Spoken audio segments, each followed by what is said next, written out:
Hello everyone. Our project is about COVID market modeling and our corporate partner is AbbVie. Our project's main goal was to build a model to predict future COVID-19 cases across the United States as the disease enters an endemic state. We aim to estimate the total and peak cases for future COVID-19 seasons and establish a clear understanding of case seasonality. At the start of the project, we were given a near impossible amount of data to work with 126 million doses. To even start thinking about building a model, we needed to understand what our data was telling us. Each row of data contained information about a patient and their diagnosis with COVID 19, and also some other information about the patient, like what is the diagnosis state, what is the state to which the patient belong to, what is the patient income level, what is the patient gender, ethnicity, and birth year, and so on. There was a lot of data to grow through to build the model. Our first steps began with shifting through the data over massive amounts of data for the rows that really mattered, removing any rows that did not contain complete data. We shrank our workable data down to 56 million rows. Next, we need to focus on listening to the data. We began graphing cases over time to observe any obvious seasonality. We saw two somewhat peaks throughout each year, one in December and another during late summer, July and August.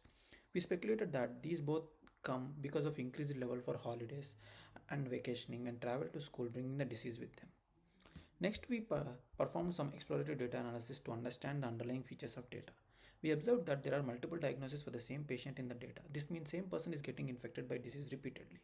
So we tried to understand the statistics of this and plotted a bar graph as seen in the left bottom corner. We observed that the actual number of patients with more than one or two diagnoses is actually low.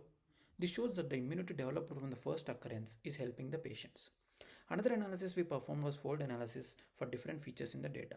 We can see one such analysis in the top right corner where we are trying to see if the trend in COVID cases is different based on gender.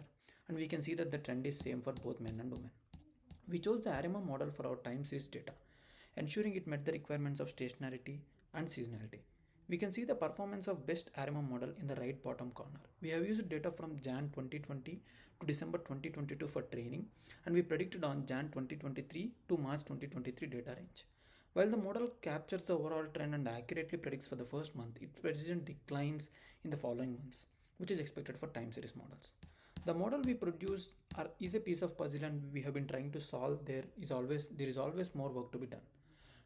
Our two major directions would be to model the COVID spread at the level of US states to capture geospatial relations and to collect more data features related to disease symptoms and develop a classification model for COVID detection.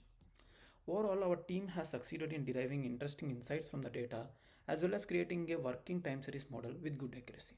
Thank you.